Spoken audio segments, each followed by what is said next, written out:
સુરતની કાપોદ્રા પોલીસે સાયબર કૌભાંડનો પર્દાફાશ કર્યો છે। બેંકમાં ખાતું ખોલાવી કિટ વાયા રાજસ્થાન થઈને દુબઈ મોકલાતી હોવાનું કૌભાંડનો પર્દાફાશ થયો છે। સુરતમાં એક બાદ એક સાયબર કૌભાંડનો પર્દાફાશ થઈ રહ્યો છે। ત્યારે સરથાણા બાદ કાપોદ્રા વિસ્તારમાંથી બેંક ખાતા ખોલીને તેના મારફતે થતી છેતરપિંડીના કેસના કૌભાંડને ઉજાગર કરવામાં આવ્યો છે। પોલીસે આરોપીઓને ઝડપી લઈ વધુ તપાસ હાથ ધરી છે। કાપોદ્રા પોલીસે બેંકની કિટ વિદેશ મોકલવાનું કૌભાંડ ઝડપી પાડ્યું છે। સાયબર ફ્રોડ માટે રાજસ્થાન વાયા થઈને દુબઈ બેંકની કિટ મોકલવામાં આવતી હતી। ભારતની બેંકમાં ખાતું ખોલી વિદેશ બેસી ઘટનાને આરોપીઓ અંજામ આપતા હતા। કાપોદ્રા પોલીસે 2 આરોપીની ધરપકડ કરી છે। આ આરોપીઓ સુરતમાં બેંક ખાતું ખોલાવીને વેચી રૂપિયા કમાવાનો નવો ટ્રેન્ડ ચલાવી રહ્યા હતા।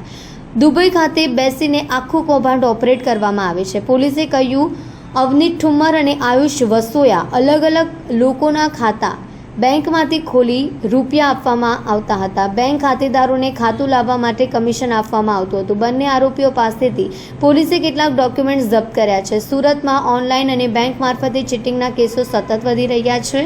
ત્યારે ગુજરાતમાં ડિજિટલ બ્રોન્ડમાં સુરત પ્રથમ નંબરે હશે તેવી ધારણા સેવામાં આવી રહી છે। મહેરબાન પોલીસ કમિશનર શ્રી સુરત શહેરનાઓએ આપેલ સૂચના અનુસંધાને ઝોન 1 વિસ્તારમાં બનતા મિલકત સંબંધી તથા સાયબર ફ્રોડના ગુનાઓ અટકાવવા સારું માર્ગદર્શન અને સૂચના આપેલ જે અનુસંધાને કાપોદ્રા પોલીસ સ્ટેશનના પોલીસ ઇન્સ્પેક્ટર શ્રી MB અવસુરાનાઓને તેઓના સર્વેલન્સ સ્ટાફ તથા અંગત બાતમીદારોથી બાતમી હકીકત મળેલ જે બાતમી હકીકતના આધારે કાપોદ્રા 4 રસ્તા પાસે આવેલ મંગલદીપ કોમ્પ્લેક્સમાં પાસે એક સ્કોર્પિયો ગાડી ઉભેલ જે ગાડીમાં બેઠેલ 2 ઈસમોની પૂછપરછ કરતા અને આ 2 ઈસમો જેઓના નામ અવનીત ઠુમ્મર તેમજ આયુષ વસોયાનાઓ જણાવેલ આ બંને ઈસમો તેઓના મળતિયાઓ દ્વારા અલગ અલગ વ્યક્તિઓના પાન કાર્ડ તેમજ આધાર કાર્ડનો ઉપયોગ કરી અલગ અલગ બેન્કોમાં કરંટ તથા સેવિંગ્સ એકાઉન્ટો ખોલાવી અને આ એકાઉન્ટો સાયબર ફ્રોડ તેમજ ગેમિંગ માટે ભાડે આપી અને પોતે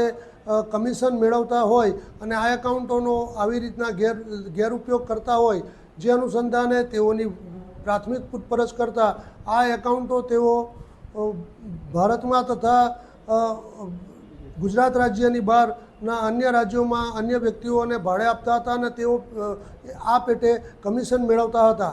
તેઓની પૂછપરછ કરતા અને તેઓની અંગઝડતી કરતા ગાડીમાંથી ઘણા બધા પ્રમાણની અંદર અલગ અલગ કંપનીના મોબાઈલના સિમ કાર્ડ, અલગ અલગ વ્યક્તિઓના બેંક એકાઉન્ટની ચેકબુક તથા passbook, PAN card, Aadhaar card, UPI barcode scanner, cash deposit કરેલી સ્લીપો, બનાવટી ફોર્મ તથા પેઢી કરારો અને કેશ કાઉન્ટર મશીન મળી કુલ કિંમત રૂપિયા 17,28,000 જેટલાનો મુદ્દામાલ કબજે કરવામાં આવેલ છે।